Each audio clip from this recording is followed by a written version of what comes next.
parents moved and you're older and you're not hanging out with parents from your kids' class and everybody's so busy. And then the pandemic came. I'm really kind of missing that close group of friends. My mom's here and we're super close, but it's not quite the same. So for me, they're my substitute friends right now. I know that sounds kind of bad, doesn't it? No, like, I get it. Ellery, you're a loser. Anne is my mother. That's how it is with us. Right.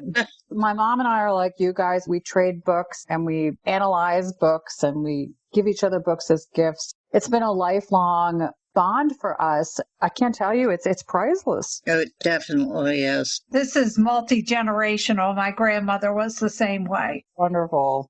I love that. My grandmother was more of like, I'm going to watch QVC for 24 hours. And we thought, oh boy. This book highlights one of the age-old problems of censorship and banning of books. Do you think that's an issue in today's world, unfortunately? I wish that it was a thing of the past, but it definitely is not. You know how you have certain hot topic buttons where even if people don't want to hear you talk about it, if this gets mentioned, you're going to go off. I am a super easygoing, non-conflict oriented person, but you start talking about banning books and I will turn into a she-devil in about 15 seconds. I think there's a long history for me of seeing different sides of this point. I'm a parent. I'm a former teacher. I have a master's in library science. I understand the arguments that are presented, but to me, none of them are acceptable. None of them can convince me that you should remove a book from a shelf and put it away in the dark.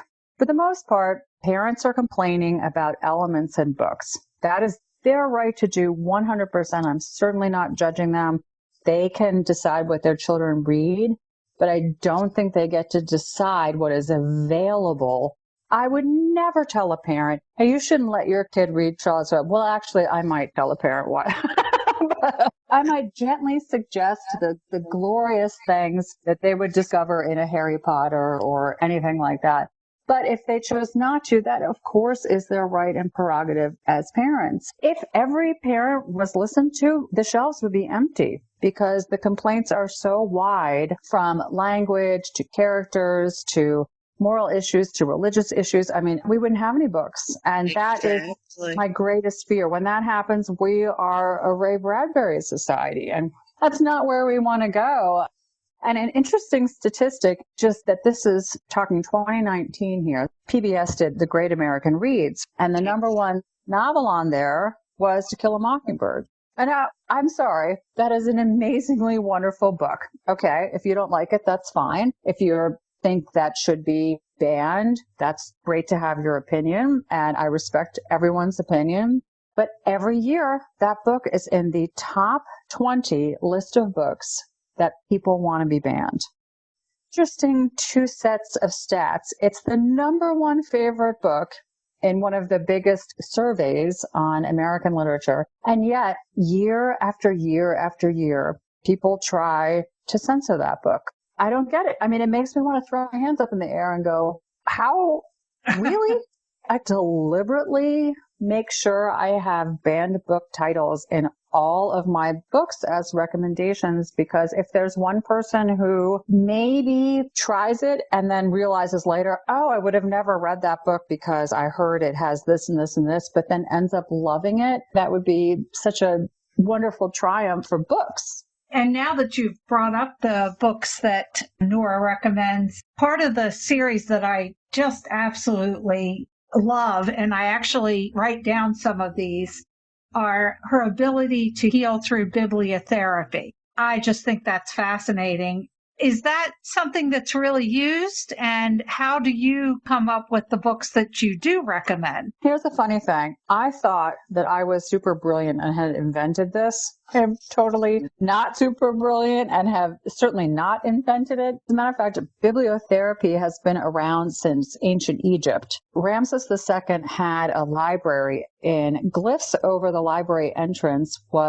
translates to the place for healing. The first instance of the thought that if you come into this library, of papyri and scrolls and such, that you would find healing, not knowledge, not entertainment, but healing. That's the first expression of that. But it has been used since ancient times, and I don't think it's been part of our lexicon until the 20th century. And in the 20th century, they started using bibliotherapy for veterans who were suffering from PTSD or soldiers who had been wounded. In World War I in England, they were going around to wounded soldiers' bedsides and saying, we've got this, and this book for you to read. What would you like? And it was fascinating because these young men wanted to read adventure stories.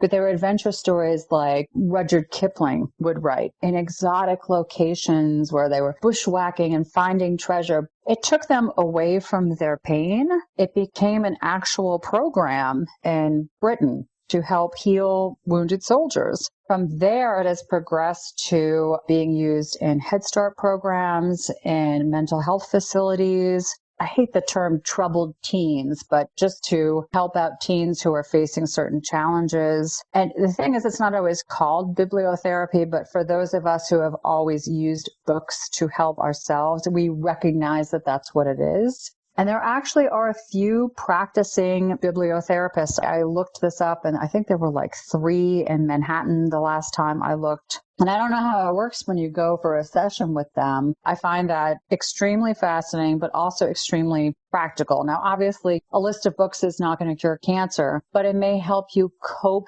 with your cancer experience. You gals have both been bibliotherapists, and you don't realize it, but every time that someone has said to you, I'm in a slump, I'm not feeling reading anymore, I need something that's going to be uplifting, and they'll describe to you what they're looking for. And I bet there have been hundreds of times where you've gone, well, try this. And then they've come back to you later and said, that was it. That's what I needed. That's all bibliotherapy is. It is getting a title to somebody, the right book in their hands when they need it. And sometimes it's not the right book for the same 2 people, but a book you read 20 years ago that you now read again, you don't like it anymore. The book didn't change, you did. So books, they're so fascinating because they never really age out.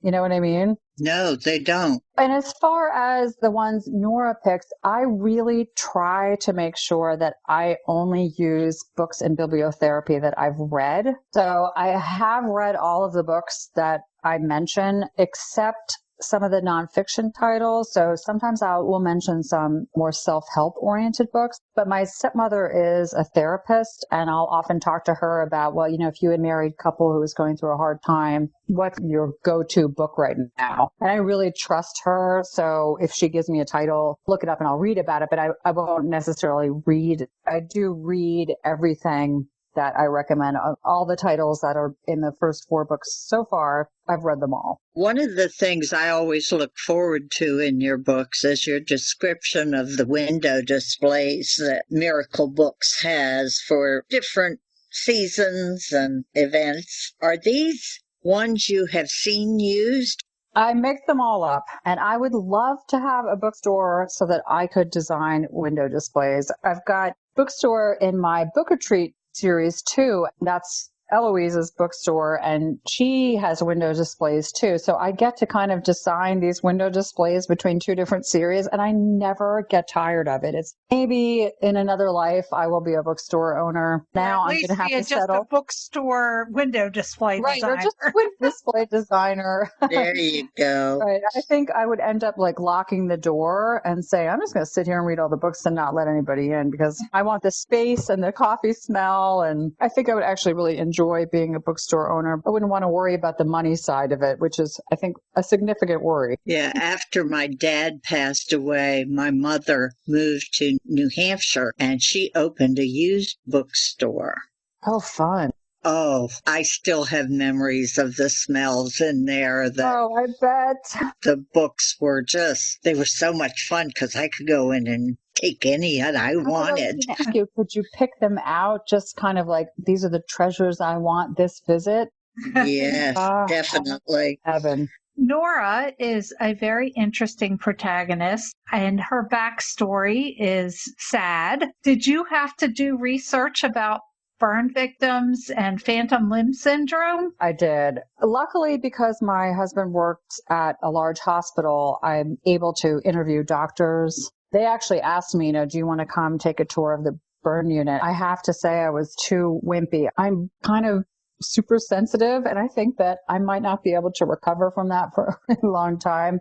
And the idea of having her be a burn victim actually came from a firsthand experience of just something that I witnessed. I was with my kids at this it's called a tomato festival. You know how so many small towns have fruit or vegetable themed festivals, and they have little rides and vendors and food stuff. And it's just a cute family activity. We had gone to one of these, and unfortunately we were in line for the funnel cakes, and a young woman tripped, and the oil for the funnel cake got all over her. Oh, no. And she was a high schooler. She was a cheerleader. She was a straight A student, just a beautiful girl. I will never forget the sound of her pain.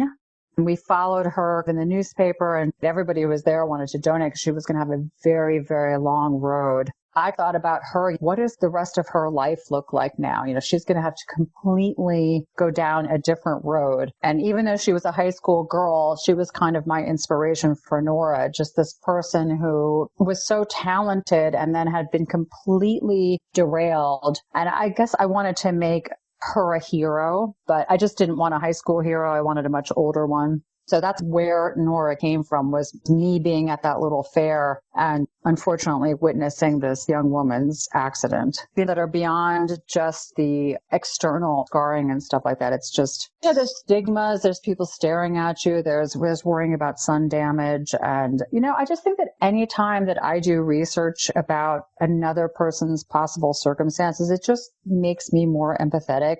That's kind of my goal, is just to write these books that, yes, make people feel good and yes, entertain them, but to just kind of say, like, look, everyone's going through something. Let's all just try to be as kind as we can be to each other. I absolutely love how Nora's pinky vibrates. Right. She's natural tingle. where her missing finger is. I just think that's really clever. Well, my husband works at a VA hospital. The phantom limb thing might only be for major limbs, but apparently it's just for like any part of your body that was once there and is no longer there can have these phantom sensations. I've heard all kinds of stories from these folks, that sometimes it's affected by weather. Sometimes it is sort of a premonition that they get from things. I mean, I thought, again, Nora was original, but she's not. People. Are you working on any new books at the current time? I am actually working on the next Secret Book and Scone Society novel. I am really enjoying it because it's the book collector side of me gets to take front and center stage for this one. I really love collecting books, and I love beautiful book design. Particularly fond of the book design from the turn of the century, the Art Deco and Art Nouveau movement. Again, I'm kind of focusing on women who are doing something maybe outside of the box. So the kind of the first women who got involved in book design and how difficult that was for them, and also the beautiful books they designed. So I also learned that it was a thing in the late 19th century and early 20th century to sometimes put little codes in book covers.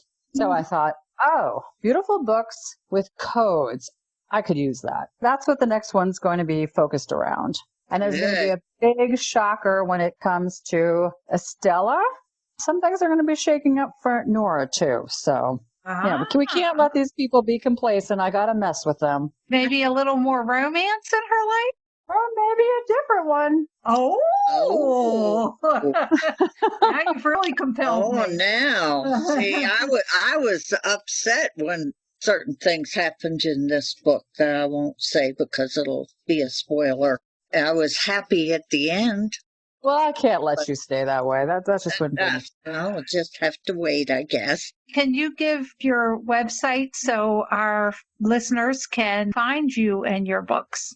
Oh, of course. So I'm at www ElleryAdamsMysteries.com. I do have reader's guides posted online for anyone who wants to use them for book clubs. If you'd like to see all of the books that I mention in the Bibliotherapy, I've got them in nice orderly lists that you can just print out. And I also have them by topic. So if you wanted to go under there and say, okay, I'm looking for books